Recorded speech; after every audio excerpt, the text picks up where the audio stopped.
Hello दोस्तों, आज के इस वीडियो में हम जानेंगे परसेंटेज का जो हमारा सीरीज चल रहा है उसे आगे हम लोग कंटिन्यू करेंगे। ठीक है, यह जो हमारा वीडियो होगा वो पार्ट नंबर 2 होगा।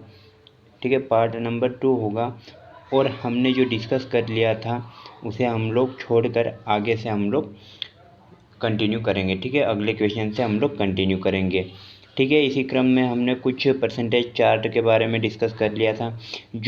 ये जो फर्स्ट वाला परसेंटेज चार्ट है, ठीक है, इसको एकदम याद करना बहुत ज़रूरी है, क्योंकि ये जो वैल्यू है वो बार बार यूज होने वाली है। इसके बाद इसमें कुछ इम्पोर्टेंट जो परसेंटेज है उसके बारे में भी हमने डिस्कस किया था। ठीक है, तो आप जो इसका जो फर्स्ट पार्ट है उसको डिस्कस कर लीजिएगा, उसको देख लीजिएगा। ठीक है, उसके बाद में इसे कंटिन्यू कर दीजिए ताकि बेटर तरीके से आपको समझ में आए। अब यहाँ पर हमने क्वेश्चन नंबर 12 तक कर लिया था। ठीक है, क्वेश्चन नंबर 12 तक कर लिया था, लेकिन हम लोग क्वेश्चन नंबर 9 से स्टार्ट करेंगे और जो भी एग्जाम्पल वाले क्वेश्चन हमारे हैं, ठीक है, उसको हम लोग कंप्लीट करेंगे। तो यहाँ पर दिया है, एक व्यक्ति अपनी मासिक आय का 12% बचत करता है। यदि उसका मासिक खर्च 19,360 हो तो उसकी मासिक आय कितनी है। ठीक है, तो यहाँ पर ये 12% बचत करता है, लेकिन क्वेश्चन के मुताबिक वैल्यू कितनी होगी, वो 100% होगी, क्योंकि परसेंटेज में हर चीज़ 100% पे काउंट होगा। अगर ये 12% बचत करता है, 12% ये बचत करता है तो खर्च कितना करता होगा, खर्च करता होगा 88%, क्योंकि 100% में से 12% जाएगा तो बचेगा कितना, 88%।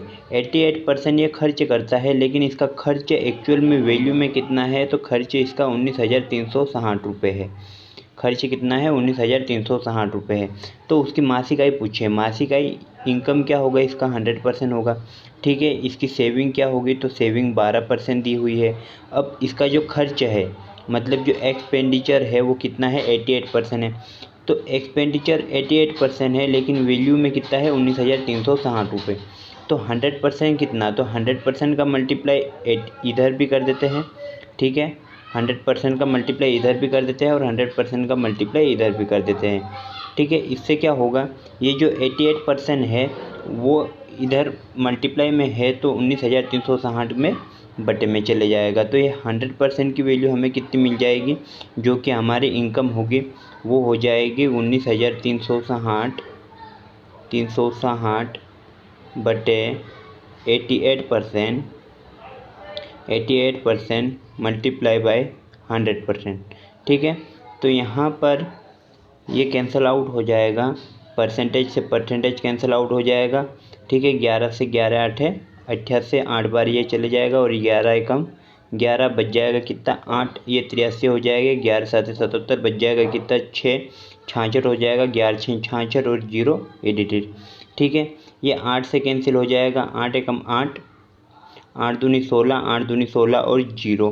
तो 100% की वैल्यू यहाँ से कितनी आ जाएगी, 100% की वैल्यू आ जाएगी यहाँ पर 22,000।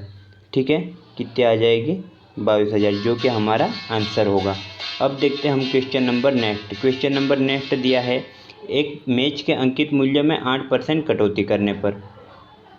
ठीक है, 8% कटौती कर रहा है, 8% कटौती कर रहा है, तो 8% की हम लोग फ्रैक्शन वैल्यू देखेंगे। 8% की फ्रैक्शन वैल्यू कितनी होगी, तो 8% की फ्रैक्शन वैल्यू हो जाएगी 4 दूनी 8 और 100, 4 से 25 बार कट हो जाएगा। ठीक है, 8% कटौती करने पर मतलब कि 25 में से 2 जाएगा तो बचेगा कितना, 23। ठीक है, 8% कटौती करने पर ये बचेगा 23 बटे 25, 23 बटे 25। अब 23 की वैल्यू कितनी है, तो यहाँ पर 23 की वैल्यू दी हुई है 4600। 23 की वैल्यू यदि 4600 है तो ये कितने मल्टीप्लाई टाइम है। ठीक है, तो ये मल्टीप्लाई टाइम है 23 का 200 टाइम। ठीक है, क्योंकि 23 दूनी होता है 4600। ठीक है, 23 दूनी होता है 4600 और 2 0 एडिटेड। तो जो इसका अंकित मूल्य होगा वो कितना होगा, अंकित मूल्य इसका 25 होगा, तो ये भी 200 टाइम मल्टीप्लाई होगा। ठीक है, ये भी 200 टाइम मल्टीप्लाई होगा, तो ये कितना हो जाएगा, 25 दूनी 50। और 2 जीरो एडिटेड, मतलब ये हो जाएगा कितना 5000। 5000 रुपये इसका क्या हो जाएगा अंकित मूल्य। इस क्वेश्चन को इस प्रकार से भी कर सकते हैं। प्रीवियस वीडियो में हमने अलग मेथड से किया था, इस वीडियो में हमने अलग मेथड से किया है। ठीक है, अब देखते हैं हम लोग question number next. Question number 11 दिया हुआ है, यदि ए की आय बी की आय से 25% अधिक हो। तो इसको हमने प्रीवियस वीडियो जो है हमारा, उसमें हमने अलग मेथड से किया था और इसको एक दूसरी मेथड से भी कर सकते हैं। ठीक है, उस मेथड को बताने के लिए ये क्वेश्चन हम लोग डबल से कर रहे हैं। 25% का फ्रिक्शन वैल्यू कितना होता है, तो 25% का फ्रिक्शन वैल्यू जो है वो होता है 1/4, क्योंकि 25/100 होगा। 25 एकम 25 और 25 चौक 100 होता है। ठीक है, अब यहाँ पर दिया है ए की आय बी की आय से 25% अधिक है, मतलब कि जो ए है और जो बी है, तो ए जो है वो नीचे की वैल्यू ए होगी। ठीक है, नीचे की वैल्यू क्या होगी ए होगी। 25% अधिक है, मतलब ये 4 से कितना है 5 हो गया, 4 से 5 हो गया। बी की आय ए की आय से कितने प्रतिशत कम है, तो यहाँ पर बी जो है वो +1 अधिक है। ठीक है, +1 अधिक है, लेकिन ए की आय कितनी है -1 कम है। ठीक है, -1 कम है, किससे तुलना कर रहा है 4 से तुलना कर रहा है। तो यह 100 की वैल्यू कितनी हो जाएगी यहाँ पर 100% की वैल्यू हो जाएगी, 100 की वैल्यू हो जाएगी यहाँ से 4 दूनी 8, मतलब कि ये हो जाएगा,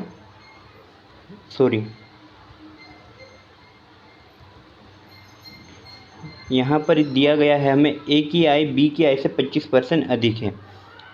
तो यहाँ पर जो बी की तुलना है 25% की फ्रिक्शन वैल्यू क्या देखी हमने, 25% की फ्रिक्शन वैल्यू 1/4। तो यहाँ पर बी की आय ए की आय बी की आय से 25% अधिक है, मतलब नीचे वाली वैल्यू क्या दी हुई है बी दी हुई है 4। ठीक है, और ए की आय अधिक है, मतलब 4 पर 1 अधिक, ये 5 हो जाएगा। ठीक है, यहाँ बी की आय ए की आय से कितने प्रतिशत कम है, बी -1 कम है। ठीक है, ए की आय से बोला है तो ए का मल्टीप्लाई हो जाएगा और गुना हो जाएगा 100। ठीक है, तो ये हो जाएगा 5 दूनी 10, 5 दूनी 10 और 0 एडिटेड, मतलब कि 20% कम हो जाएगा। अब देखते हैं हम लोग question number next. Question number अगला दिया हुआ है 12। क्वेश्चन नंबर 12 में क्या दिया हुआ है, ए की ऊंचाई बी की ऊंचाई से 20% कम है। 20% का फ्रिक्शन वैल्यू क्या होगा, तो 20% का फ्रिक्शन वैल्यू हो जाएगा 1/5। ठीक है, 20×100, 20 एकम 20, 20×100, 1/5। ए और बी दो वैल्यू दी हुई है हमें, या ए की ऊंचाई बी की ऊंचाई से 20% कम है, बी की ऊंचाई से 20% कम है। बी यदि 5 है तो इससे 20% कम, मतलब कि 5 पर 1 की कमी, 5 पर 1 की कमी मतलब ये 4 हो जाएगा। तो बी की ऊंचाई ए की ऊंचाई से कितने प्रतिशत अधिक है, तो यहाँ पर ये दिख रहा है कि जो बी की ऊंचाई है वो +1 अधिक है, किस पर 4 पर, ×100। तो ये कितना हो जाएगा, ये हमें प्राप्त हो जाएगा 4 एकम 4, 4 दूनी 8 और 4 पंजे 20, मतलब कि 25% अधिक है। अब देखते हैं हम लोग question number next. Question number next हमें दिया हुआ है, यदि चीनी के मूल्य में 20% की वृद्धि हो जाए। 20% का फ्रिक्शन वैल्यू अभी हमने देखा, 20% का फ्रिक्शन वैल्यू होता है 1/5। ठीक है, 20% का फ्रिक्शन वैल्यू 1/5 होता है। यहाँ पर चीनी दी हुई है। ठीक है, चीनी का मूल्य, मतलब यहाँ पर ये मान के चलो कि B4 पहले कितना था, पहले 5 था, बाद में कितना हो गया, आफ्टर कितना हो गया। ठीक है, आफ्टर कितना हो गया, तो आफ्टर हो गया 5 पर 1 की वृद्धि, मतलब ये 6 हो गया। ठीक है, ये B4 है और ये आफ्टर है। ठीक है, तो यहाँ पर 1 की वृद्धि हुई है। ठीक है, 1 की वृद्धि हुई है किस पर, तो वृद्धि से निकालेंगे, मतलब ये क्या बोल रहा है, तो एक गृहिणी को इसकी खपत में कितने प्रतिशत कम करनी होगी कि इस पर खर्चा न बढ़े। तो यहाँ पर आ जाएगा 1/6 × 100। ठीक है, इनका जो अंतर निकालेंगे वही इसका क्या होगा, कम या अधिक का परसेंटेज, ठीक है। तो कितने प्रतिशत कम करनी होगी, तो इसका जो अंतर निकाल लेंगे हम लोग वही होगा कम या अधिक का परसेंटेज। तो कितने प्रतिशत कम करनी होगी, तो 1/6 का वैल्यू जो होता है वो कितना होता है, 6 कम 6 2 बच जाएगा, सॉरी 6 कम 6 4 बच जाएगा, 6 6 36 फिर 4 बच जाएगा, 4/6 मतलब कि 2/3% हो जाएगा, ठीक है। तो 16 सही 2/3% इसका क्या हो जाएगा, आंसर हो जाएगा। अब देखते हैं हम लोग question number next. Question number अगला दिया हुआ है क्वेश्चन नंबर 14, चीनी के मूल्य में 10% कमी होने पर इसकी खपत में कितने प्रतिशत वृद्धि करनी होगी कि इस मद में खर्चे पर कोई परिवर्तन न हो। अब यहाँ पर 10% दिया हो, तो 10% का फ्रिक्शन वैल्यू हमें पता है, 10% का फ्रिक्शन वैल्यू होता है 1/10। 10% का फ्रिक्शन वैल्यू कितना होता है, 1/10। यहाँ पर बिफोर कितना है, बिफोर कितना है, ठीक है, और आफ्टर कितना है, मतलब पहले कितना है और बाद में कितना है, ये हमें यहाँ पर देखना होगा, ठीक है। तो पहले कितना था, तो पहले 10 था, बाद में 1 की वृद्धि हो गई, ठीक है, 10 पर 1 की वृद्धि, क्योंकि फ्रैक्शन वैल्यू 1 है तो 10 पर 1 की वृद्धि कितनी हो जाएगी, 11 हो जाएगी, ठीक है। क्या बोला है कि इसकी खपत में कितने प्रतिशत वृद्धि करनी होगी कि इस मद में कोई खर्च न बढ़े। एक्चुअल वृद्धि कितनी हो रही है, +1 की, लेकिन क्वेश्चन के अकॉर्डिंग वृद्धि कितनी हो रही है, 11 की, मल्टीप्लाई बाय 100, ठीक है। तो इसका जो फ्रैक्शन वैल्यू कितना हो जाएगा, इसका जो फ्रैक्शन वैल्यू हो जाएगा 9 सही 1/11%, 9 सही 1/11% क्या हो जाएगा इसका आंसर। अब देखते हैं हम लोग क्वेश्चन नंबर अगला। क्वेश्चन नंबर दिया हुआ है 15, सनी को एक परीक्षा में उत्तीर्ण होने के लिए 36% अंक प्राप्त करने हैं, ठीक है। सनी को कितने अंक प्राप्त करने हैं, 36%, 36% अंक प्राप्त करने हैं, लेकिन उसे प्राप्त होते हैं 24%, और वो 9 अंक से अनुत्तीर्ण हो जाता है।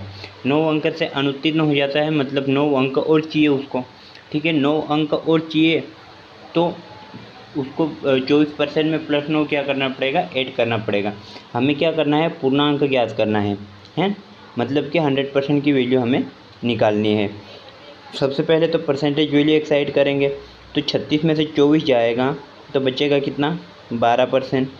12% कितना हो जाएगा, 12% हो जाएगा 9 के बराबर, तो 100% कितना, ठीक है, 100% का दोनों तरफ मल्टीप्लाई कर देंगे, 100% का दोनों तरफ मल्टीप्लाई कर देंगे, तो ये हो जाएगा 100% इज इक्वल टू 9/12% गुना में 100, गुना में 100। ये परसेंटेज हर बार लिखने की ज़रूरत नहीं होती है, ठीक है, ये परसेंटेज हर बार लिखने की ज़रूरत नहीं होती है। ये परसेंटेज हम केवल इसलिए लिख रहे हैं क्योंकि क्वेश्चन आपको बेटर तरीके से समझ में आए कि क्वेश्चन में एक्चुअल में प्रोसेस क्या होती है, ठीक है। परसेंटेज से परसेंटेज हर बार कैंसिल हो जाएगा, तो परसेंटेज लिखने की ज़रूरत नहीं है। यहाँ पर 3 3 9 हो जाएगा और 3 चौक 12 हो जाएगा, 4 से ये कैंसिल हो जाएगा, कितनी बार, 4 से ये कैंसिल हो जाएगा 25 टाइम, ठीक है। तो 100% की वैल्यू कितनी आ गई, 100% की वैल्यू आ गई 25 3 75, मतलब 75 क्या हो जाएगा, इसका पूर्णांक हो जाएगा, यही क्या हो जाएगा इसका आंसर। अब देखते हैं हम लोग question number next. Question number अगला दिया हुआ है, एक परीक्षा में एक छात्र ने 30% अंक लिए तथा वह 45 अंक से अनुत्तीर्ण हो गया। कितने अंक से अनुत्तीर्ण हो गया, 45 अंक से, ठीक है। तो 45 अंक और चाहिए होंगे उसको, तो 30% में हम लोग ऐड कर देंगे, 30% में ऐड कर देंगे हम लोग 45 को, 45 30% में ऐड हो जाएगा, ठीक है। आगे क्या बोला है, दूसरे छात्र ने 42% अंक लिए, दूसरे छात्र ने 42% अंक लिए, जो उत्तीर्ण होने के लिए आवश्यक न्यूनतम अंक से 45 अधिक है। 45 अधिक है तो 45 माइनस कर देंगे, तो जो एक्चुअल परसेंटेज वैल्यू है वो हमें प्राप्त हो जाएगी कि कितने परसेंटेज से, न्यूनतम कितने परसेंटेज से पासिंग है, ठीक है। तो पूर्णांक भी निकालना है हमें और उत्तीर्ण होने के लिए न्यूनतम अंक भी ज्ञात करने हैं। तो परसेंटेज को एक साइड में कर लेंगे और जो साधारण वैल्यू है उसको एक साइड में कर लेंगे। तो ये इधर -45 है, इधर +45, माइनस के 45 को प्लस के 45 की ओर ले आएंगे। तो ये कितना हो जाएगा, ये हो जाएगा 90। ये कितना हो जाएगा 90।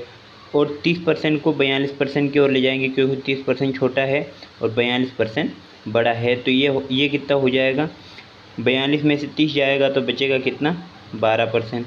12% की वैल्यू कितनी है, 90 है। ठीक है, 12% की वैल्यू कितनी है, 90 है। तो 100% क्या होगा, 100% का मल्टीप्लाई हम लोग दोनों तरफ कर देंगे। तो 100% का मल्टीप्लाई दोनों तरफ कर देंगे तो यहाँ पर ये कितना हो जाएगा, 100% इधर भी और 100% इधर भी। तो हमें यहाँ से 12% यहाँ से इधर ले आएंगे हम लोग। तो 12% को इधर ये बटे में आ जाएगा। तो 100% इज इक्वल टू कितना हो जाएगा, 12% यहाँ से इधर इसके बटे में आ जाएगा। तो इज इक्वल टू इधर कितना बचेगा, 100% बचेगा केवल। 12% इधर बटे में आ जाएगा तो ये परसेंटेज से परसेंटेज क्या हो जाएगा, कैंसिल हो जाएगा। ठीक है, परसेंटेज से परसेंटेज कैंसिल हो जाएगा। 4 3 कितना हो जाएगा, 4 3 12 हो जाएगा। और इधर से ये 100 कैंसिल हो जाएगा 4 से 25 बार। ठीक है, और 3 से ये 90 कितनी 30 बार कैंसिल हो जाएगा। 3 3 9 और 0 एडिटेड। 25 3 कितना हो जाएगा, 25 3 हो जाएगा 75 और 1 0 बचा हुआ। तो ये कितना हो जाएगा, इसका पूर्णांक 100% मतलब 750। पूर्णांक यदि 750 है तो जो उत्तीर्ण होने के लिए न्यूनतम अंक है वो कितना होगा, वो हो जाएगा यहाँ पर 750 का 30% निकालो। ठीक है, 750 का 30% निकालो, 30% निकालो और जोड़ दो इसमें 45। या दूसरा प्रोसेस ये रहेगा कि 750 का 42% निकालो और उसमें से 45 घटा दो। तो दोनों से आंसर प्राप्त कर सकते हैं हम लोग, किसी एक से आंसर प्राप्त करेंगे यहाँ पर। ठीक है, अगला आप करके देख लेना। तो 0 से 0 कैंसिल हो जाएगा, यहाँ पर ये 0 से ये 0 कैंसिल हो जाएगा। यहाँ पर वैल्यू बचेगा 3 बचे 15 का 5, 3 बचे 15 का 5, 3 7 21 और 1 कितना हो जाएगा 22। ठीक है, 225 + 45 कितना हो जाएगा 270। तो 270 हमारा क्या हो जाएगा, यहाँ पर 270 हो जाएगा आंसर। अब देखते हैं हम लोग क्वेश्चन नंबर 17। क्वेश्चन नंबर 17 में क्या दिया हुआ है, क्वेश्चन नंबर 17 में दिया हुआ है एक कस्बे की जनसंख्या 1,76,400 है, इसमें 5% वार्षिक दर से वृद्धि होती है। तो हमें दो कंडीशन दी हुई है, 2 वर्ष बाद कस्बे की जनसंख्या निकालनी है। ठीक है, और 2 वर्ष पूर्व कस्बे की जनसंख्या कितनी थी। दो कंडीशन हमें फॉलो करनी है, दो कंडीशन का आंसर देना है हमें। तो इसके लिए हम क्या करेंगे, पहले एक कंडीशन का आंसर देंगे और फिर एक कंडीशन का आंसर देंगे। 5% का फ्रिक्शन वैल्यू कितना हो जाएगा, तो 5% का फ्रिक्शन वैल्यू जो हो जाएगा हमारे पास वो हो जाएगा 1/20। 5 एकम 5, 5 दूनी 10 और 1 0 एडिटेड बच जाएगा, मतलब 1/20 हो जाएगा। तो 2 वर्ष बाद कस्बे की जनसंख्या मतलब 20 पर 1 की वृद्धि होगी हर साल। एक साल 1 की वृद्धि, फिर दूसरे साल 20 पर 1 की वृद्धि, मतलब यहाँ पर क्या हो जाएगा, कस्बे की जनसंख्या 2 वर्ष बाद। ठीक है, 2 वर्ष बाद कितनी हो जाएगी, तो 2 वर्ष बाद हो जाएगी 1,76,400 मल्टीप्लाई बाई 20 पर 1 की वृद्धि कितना हो जाएगा 21 इंटू 1 साल के लिए, दूसरे साल के लिए 20 पर 1 की वृद्धि, मतलब ये हो जाएगा 21। अब इसे कैंसिल कर सकते हैं, जो कैंसिल हो रहा है वो। तो यहाँ पर 1 0 और आएगा, है ना, यहाँ पर 1 0 और आएगा। तो ये 0 और ये 0 से ये 2 0 कैंसिल हो जाएगा, 2 दूनी 4 हो जाएगा और 4 से ये कैंसिल हो जाएगा। तो 4 चौक 16, 4 चौक 16 और 4 एकम 4 मल्टीप्लाई बाई 21, तो ये हो जाएगा 21 एकम 21 का 1, 21 चौक 84, 84 और 2 हो जाएगा 86। ठीक है, 21 चौक 84 होता है, 84 और केरी का 2 बचा हुआ तो कितना हो जाएगा 86। केरी कितना आएगा 8, 21 चौक 84, 84 और 8 कितना हो जाएगा 92 मल्टीप्लाई बाई 21। फिर 21 का मल्टीप्लाई करेंगे तो 21 एकम 21, केरी कितना हो जाएगा 2, 21 छः कितना हो जाएगा, तो 21 छः हो जाएगा 126, 21 छः 126, 126 और केरी का 2 कितना हो जाएगा 128, 128 केरी का कितना बच जाएगा 12, 21 दूनी कितना हो जाएगा 42, 42 प्लस 12 कितना हो जाएगा 54, 54 का कितना हो जाएगा 4, 21 नंबर कितना हो जाएगा केरी का कितना हो जाएगा 5, ठीक है ना, नहीं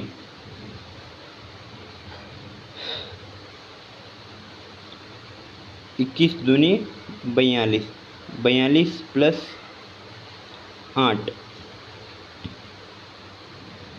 कुछ मिस्टेक हो रहा है क्या, 21 एकम 21, 21 का 1, केरी का 2, 21 छः 126, 126 और 8 कितना हो जाएगा,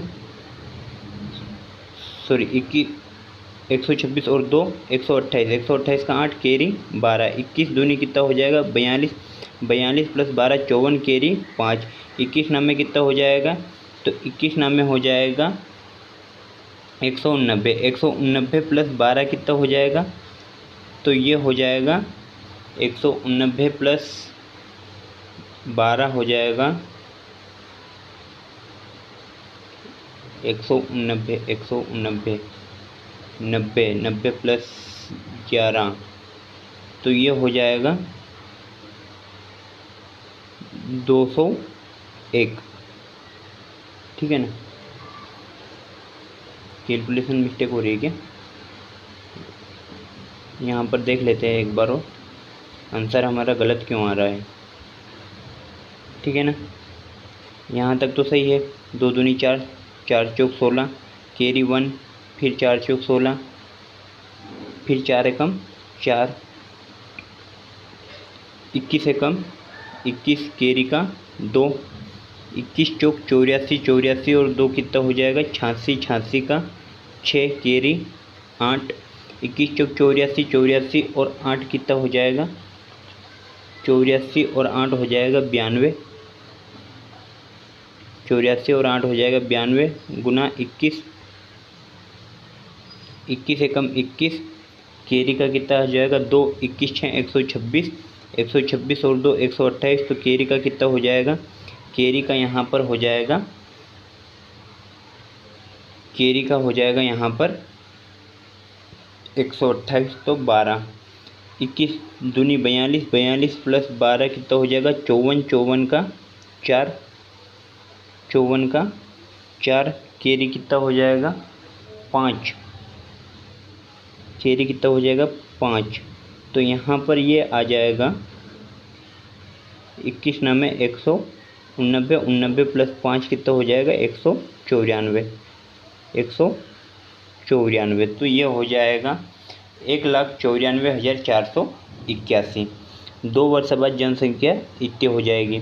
अब 2 वर्ष पूर्व कितनी होगी, तो 2 वर्ष पूर्व के लिए क्या करेंगे हम लोग, 2 वर्ष पूर्व के लिए क्या करेंगे, 2 वर्ष पूर्व के लिए ये होता है जो इसका मेथड होता है, ठीक है, 1,76,400 डिवाइडेड बाय होता है यहाँ पर, ठीक है ना, 5% की जो फ्रिक्शन वैल्यू है 1/20, 1/20, ठीक है, तो इसका ऑपोजिट हो जाएगा, ठीक है, इसका ऑपोजिट हो जाएगा। कैलकुलेशन तो वही रहेगा जैसे यहाँ पर भी आ जाएगा 21/20, तो ये उधर जाके क्या हो जाएगा 20/21, ठीक है ना। उलट गुणित में क्या हो जाएगा 20/21, तो इसको उलट गुणित में डायरेक्ट लिख लेते हैं 20/21 गुना 20/21, 20/21। अब 21 से इसको कैंसिल कर लेते हैं, तो यहाँ पर 17 में तो 21 का भाग जाएगा नहीं, 176 लेते हैं, तो 176 में 21 का भाग कितनी बार जा सकता है, तो यहाँ पर हो जाएगा 8 एकम 8, 8 दूनी 16, मतलब 168 आएगा। ठीक है ना, ये 8 बार जाएगा तो 168 आएगा। बचेगा कितना, 6 और 2 8, 84 हो जाएगा। तो 21 चौक कितना हो जाएगा, 21 चौक हो जाएगा 84। ठीक है ना, और 2 जीरो बच जाएगी। फिर यहाँ पर हो जाएगा 21 चौक 84, तो यहाँ पर आ जाएगा 400। ठीक है ना, यहाँ पर आ जाएगा 400, 400 गुना हो जाएगा 400। ठीक है ना, 4 चौक कितना हो जाएगा 16, 4 चौक 16 और 4 जीरो एडिटेड 1 2 3 और 4, मतलब ये हो जाएगा 1,60,000। 2 वर्ष पूर्व इसकी जनसंख्या कितनी हो जाएगी, 1,60,000। अब देखते हैं हम लोग question number next. Question number next दिया हुआ है, एक मशीन 1,20,000 रुपये में खरीदी गई, इसका 10% वार्षिक दर से अवमूल्यन हो जाता है। ठीक है ना, 10% की फ्रैक्शन वैल्यू कितनी होती है, तो 10% की फ्रैक्शन वैल्यू होती है 1/10, 1/10। अब अवमूल्यन हो जाता है, मतलब 10 पर 1 रुपया इसका कीमत घट जाता है। ठीक है ना, 10 पर 1 रुपया इसका कीमत घट जाता है, तो ये हो जाता है 9। ठीक है ना, अवमूल्यन मतलब कम होना। तो 2 वर्ष बाद इस मशीन का मूल्य क्या होगा, 2 वर्ष बाद इस मशीन का मूल्य क्या होगा।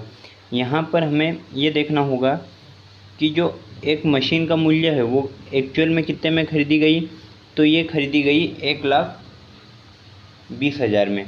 ठीक है ना, 1,20,000 में खरीदी गई, तो 2 वर्ष बाद बोला है तो इसका 2 बार मल्टीप्लाई कर देंगे हम लोग।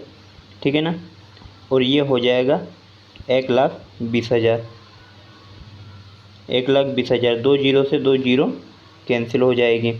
नमे नमे कितना हो जाएगा 81, नमे नमे कितना हो जाएगा 81, और 81 गुना हो जाएगा 1200, 81 गुना कितना हो जाएगा 1200। इसको कैलकुलेट कर लेते हैं, तो ये हो जाएगा 0 0, 12 एकम 12 का 2 कैरी 1, 12 8 है कितना हो जाएगा 12 72 84, 12 8 96, 12 8 96 और कैरी का 1 कितना हो जाएगा 97, 97। ठीक है, 97,200 इसका क्या हो जाएगा आंसर।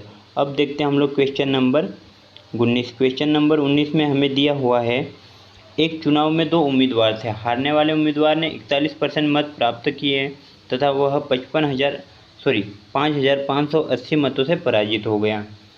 कुल मतों की संख्या कितनी थी, तो यहाँ पर कुल मतों की संख्या जो हमें निकालनी है।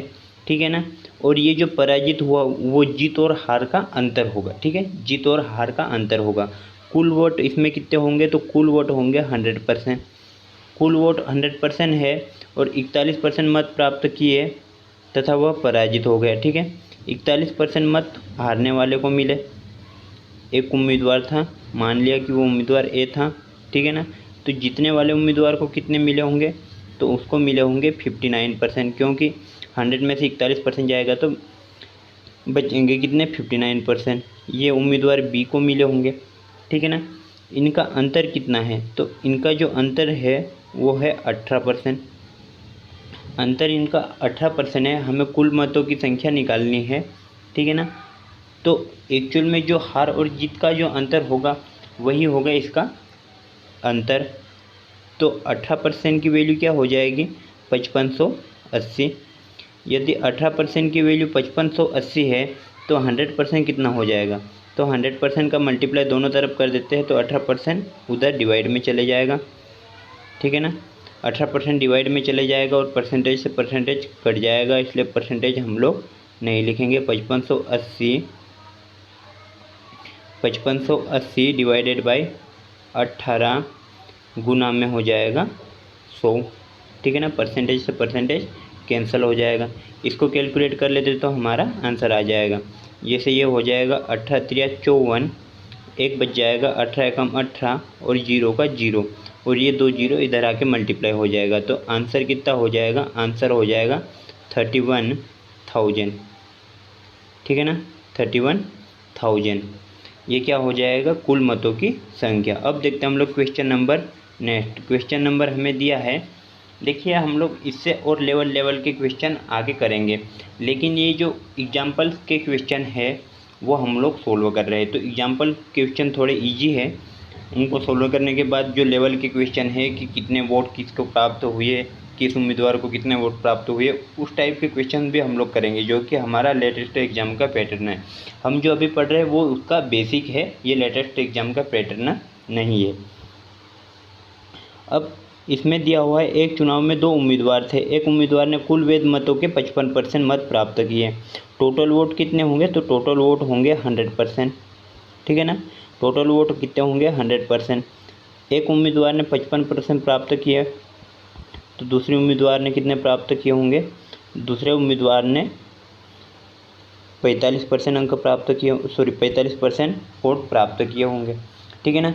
20% मत अवैध घोषित कर दिए गए, यदि कुल मतों की संख्या 7500 हो तो दूसरे उम्मीदवार को कितने वैध मत प्राप्त हुए।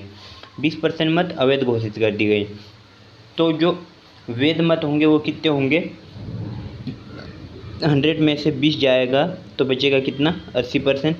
तो 80% कितना होगा, वैध मत होगा, जो कि कितना होगा 7500। तो 7500 का यदि 80% निकाल लेते हैं हम लोग, 7500 का 80%, ठीक है ना, 7500 का 80% मतलब 8/10, 8/10, 0 से 0 कैंसिल। तो हमें जो मतलब वैध मत है वो प्राप्त हो जाएंगे, ठीक है ना। अब वैध मतों के कितने मत प्राप्त किए उम्मीदवार बी ने या दूसरे उम्मीदवार ने, तो वो हमें वैल्यू प्राप्त हो जाएगी। 8 9 0, 8 5 40, 40 की 0, कैरी 4, 8 7 56, 56 और 4 कितना हो जाएगा 60, ठीक है ना। तो 6000 वैध मत है टोटल, ठीक है ना।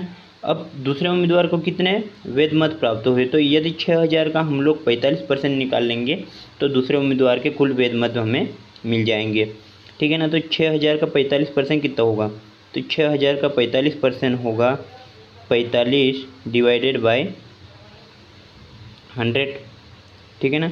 2 जीरो से 2 जीरो कैंसिल, यहाँ पर 1 जीरो एडिटेड बच जाएगा, 6 पंजे कितना हो जाएगा 30, 6 चौक 24, 24 और कैरी का 3 कितना हो जाएगा 27, 2700 दूसरे उम्मीदवार को मिले वोट, ठीक है ना। दूसरे उम्मीदवार को 2700 मिले, तो पहले उम्मीदवार को कितने मिले होंगे, पहले उम्मीदवार को मिले होंगे 6000 में से 2700 जाएंगे तो बचेगा कितना 3300, जो कि उम्मीदवार पहले को मिले होंगे। अब देखते हैं हम लोग क्वेश्चन नंबर 21। क्वेश्चन नंबर 21 में दिया हुआ है, एक चुनाव में 2 उम्मीदवार थे, इस चुनाव में 8% मतदाताओं ने अपने मत का प्रयोग नहीं किया, 8% मतदाताओं ने अपने मत का प्रयोग नहीं किया। चुनाव में टोटल लोग तो 100% ही होंगे, ठीक है ना, 100% ही होंगे, लेकिन 8% मतदाताओं ने क्या किया, अपने मत का प्रयोग नहीं किया। तो मत का प्रयोग कितने लोगों ने किया, 92% ने, 92% लोगों ने किया। जीतने वाले उम्मीदवार ने कुल मतों के 48% मत लेकर दूसरे उम्मीदवार को 1100 मतों से पराजित कर दिया। ये जो हार और जीत का अंतर होगा वही क्या होगा, परसेंटेज में अंतर, ठीक है ना।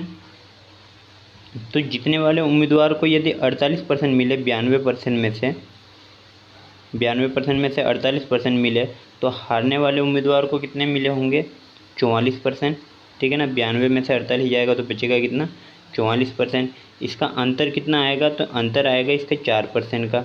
अब 4% की वैल्यू कितनी है, 4% की वैल्यू 1100 है।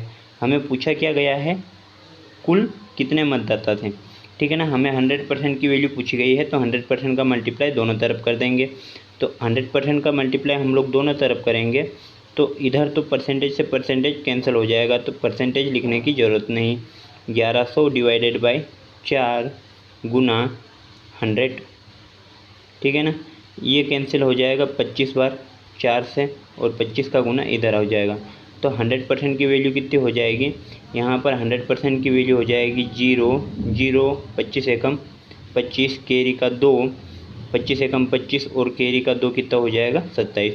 27,500 कितने क्या होंगे कुल मतदाता होंगे। अब देखते हैं हम लोग क्वेश्चन नंबर 22। क्वेश्चन नंबर 22 में क्या दिया हुआ है, एक चुनाव में 2 उम्मीदवार थे, इसमें मतदाता सूची में से 10% मतदाताओं ने अपने मताधिकार का प्रयोग नहीं किया।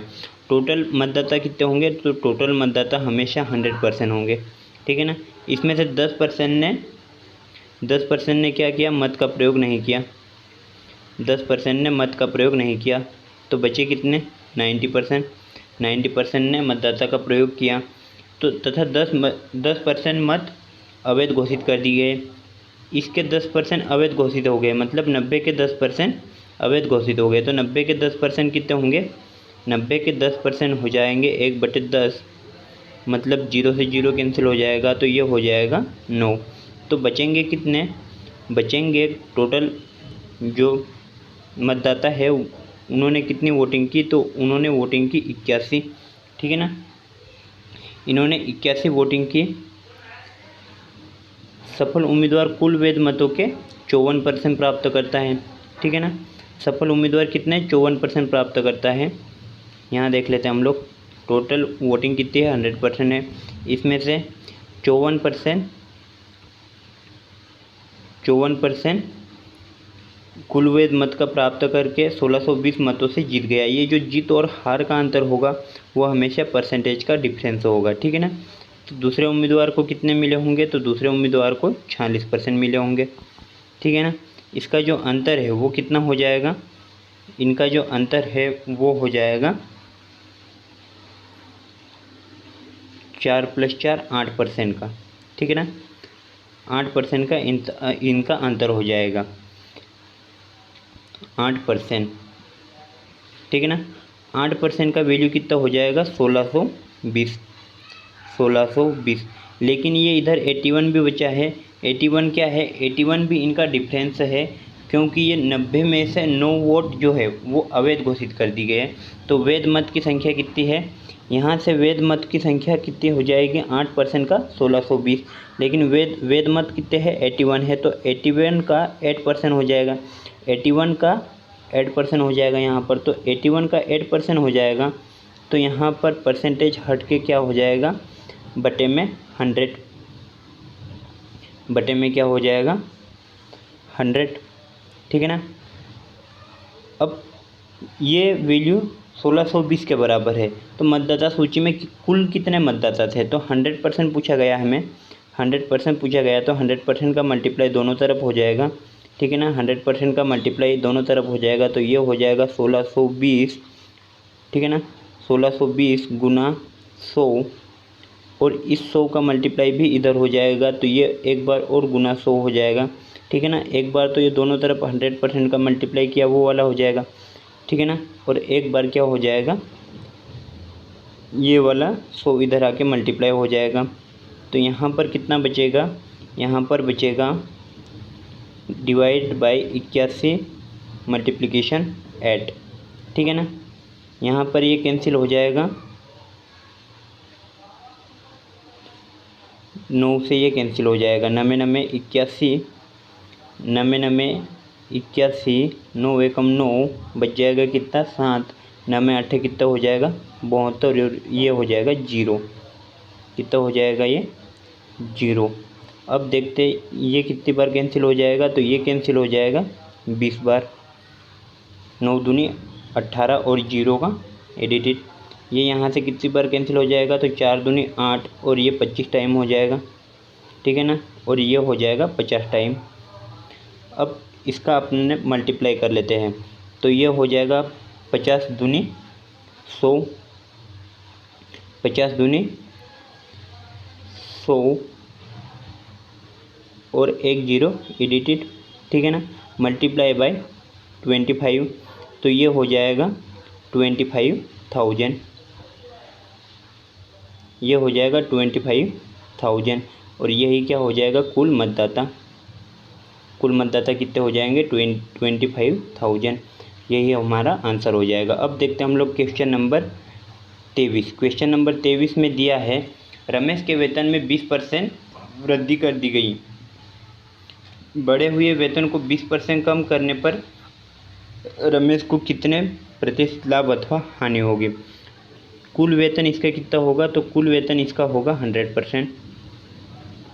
कुल वेतन कितना होगा, रमेश का कुल वेतन होगा 100%।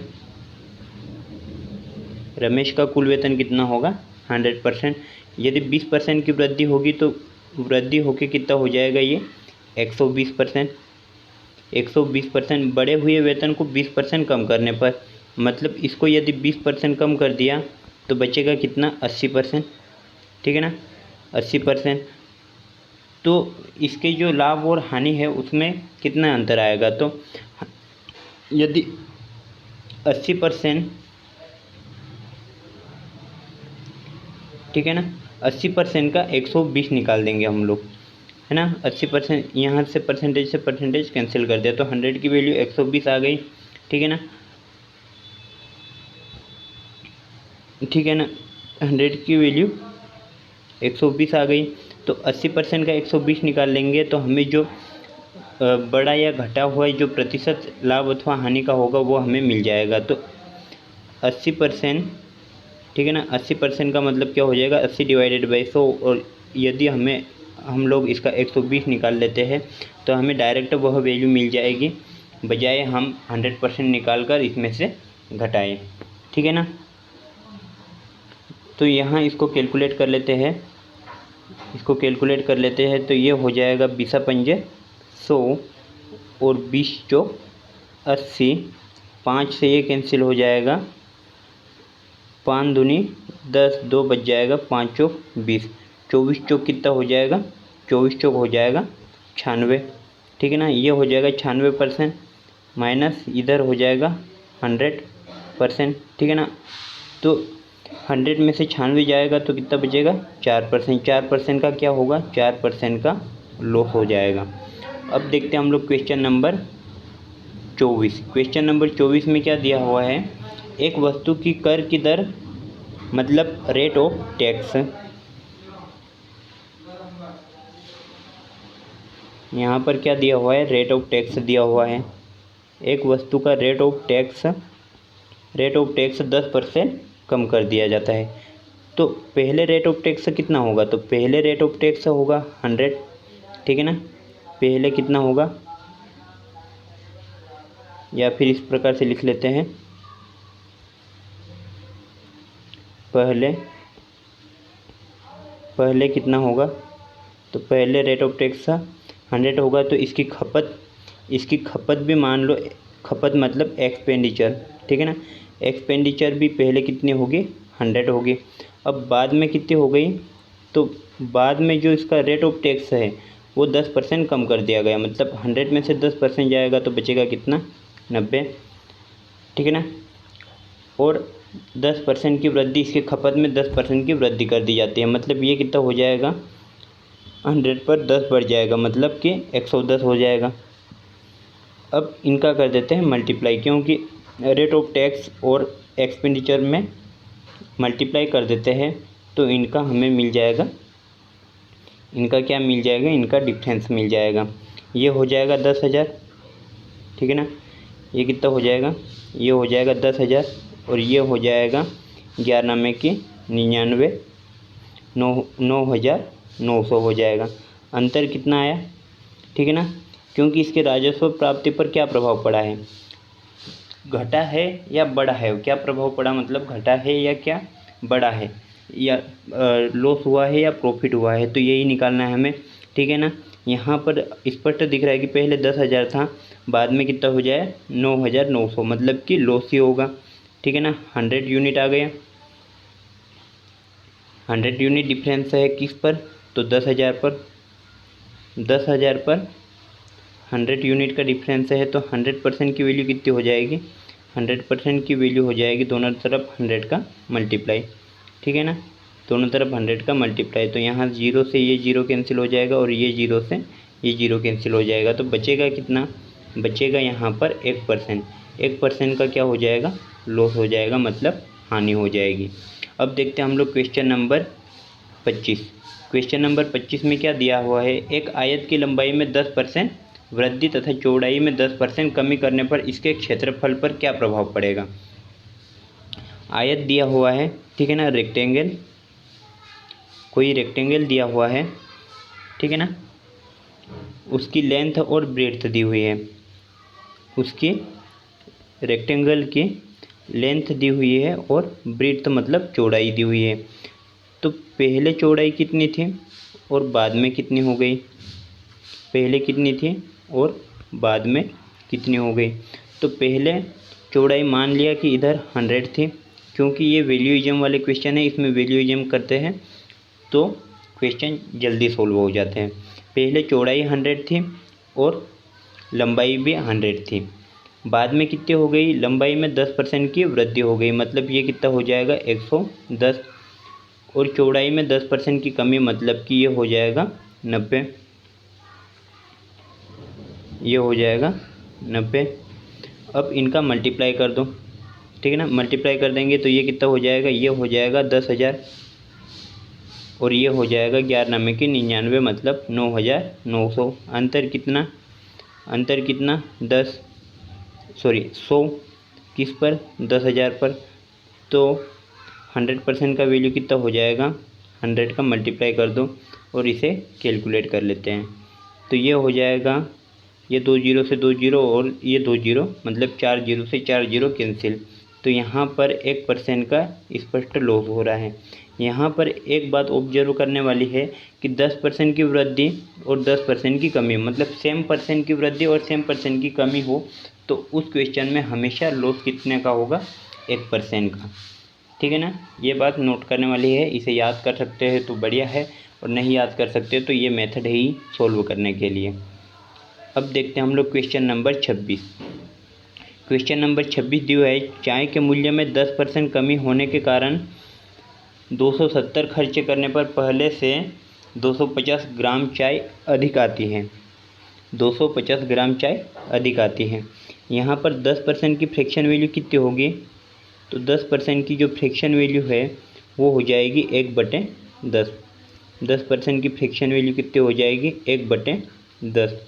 अब कमी होने पर बोला है तो चाय के मूल्य में पहले कितना था और बाद में कितना हो गया, पहले और बाद में, पहले 10 था तो बाद में कितना हो गया, 9 हो गया। 9 की वैल्यू यहाँ पर कितनी दी हुई है, रुपये 270 खर्चे करने पर पहले से 200 ग्राम चाय अधिक मिलती है, ठीक है ना।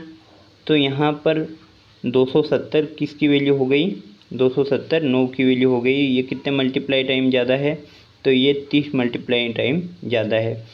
तो पहले कितना होगा, पहले जो चीनी का मूल्य होगा इससे 30 मल्टीप्लाई टाइम ज़्यादा होगा, ठीक है ना। तो ये हो जाएगा पहले मूल्य 300, ठीक है ना, पहले मूल्य कितना हो जाएगा 300। डिफरेंस कितने का है, डिफरेंस है 30 का, ठीक है ना।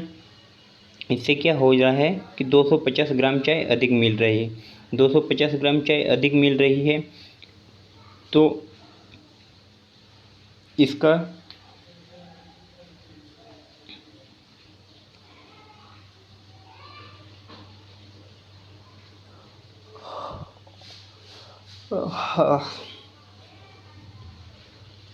अधिक या कम के केस में हमेशा डिफरेंस देखा जाता है, ठीक है ना। अधिक आती है ये बोला है, ठीक है ना। 250 ग्राम है तो इसको यदि किलोग्राम में कन्वर्ट करते हैं, ठीक है ना, तो 1000 से क्या करेंगे हम लोग, 1000 से क्या करेंगे, भाग दे देंगे। तो 1000 से भाग दे देंगे तो ये क्या हो जाएगा, जीरो से ये जीरो कैंसिल हो जाएगी और 25 चौक कितना हो जाएगा 100।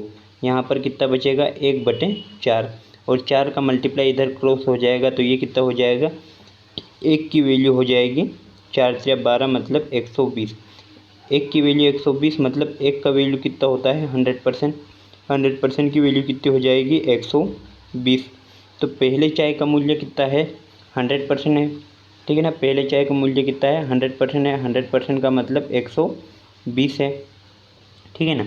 बाद में ये मूल्य कितना हो जाएगा, तो बाद में ये मूल्य कितना हो जाएगा, तो 9/10 का मल्टीप्लाई कर देंगे, ठीक है ना, 9/10 का मल्टीप्लाई कर देंगे। तो 9/10 का मल्टीप्लाई कर देते हैं यहाँ पर, तो ये हो जाएगा 9/10 का 120, ठीक है ना।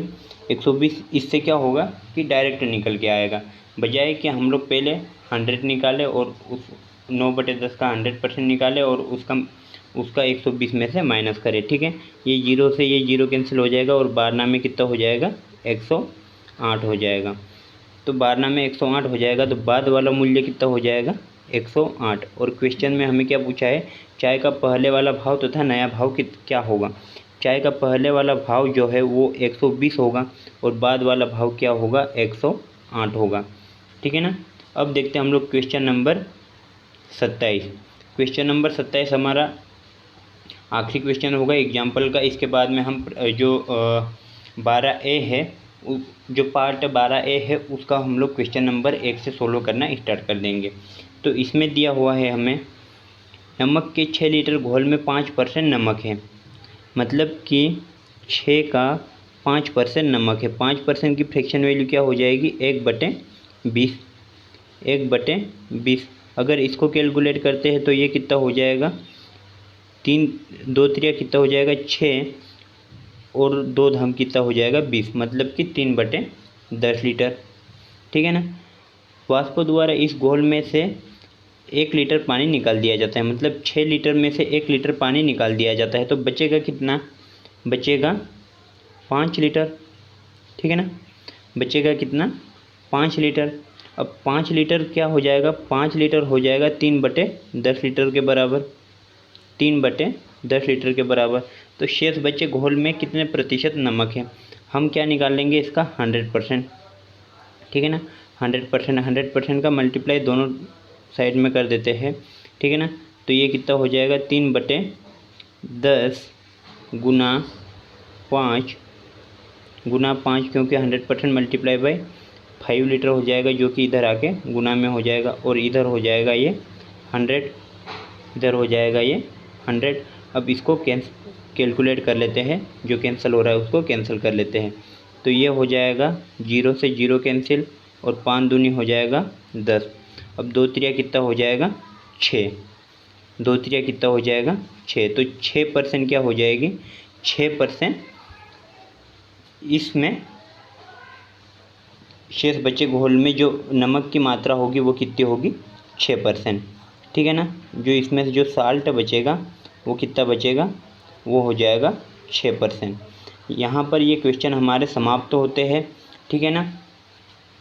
अगर जो वीडियो पसंद आया है तो इसको लाइक शेयर सब्सक्राइब करना ना भूलें, साथ में बेल आइकन को दबाना ना भूलें। ठीक है, साथ में बेल आइकन भी प्रेस कर दीजिए ताकि जो हमारे नेक्स्ट वीडियो अपलोड होंगे वो उसका नोटिफिकेशन आप लोगों को मिल जाए। और साथ में यदि वीडियो पसंद आया है तो कमेंट करना ना भूलें, जो भी डाउट है वो आप कमेंट बॉक्स में लिख सकते हैं। ठीक है ना। और यदि इसका PDF चाहते हो तो PDF के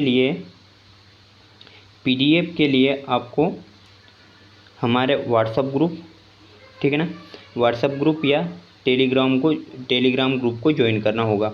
व्हाट्सएप ग्रुप ज्वाइन करने के लिए मोबाइल नंबर 9516058960 पर ज्वाइन लिखकर टेक्स्ट मैसेज भेज दीजिए, या फिर टेलीग्राम ग्रुप मैथ्स कनेक्शन 2.0, ठीक है ना, मैथ कनेक्शन 2.0 नाम से सर्च कर सकते हो। धन्यवाद, मिलते हैं नेक्स्ट वीडियो में, तब तक के लिए बाय। मुस्कुराते रहिए, हंसते रहिए। धन्यवाद।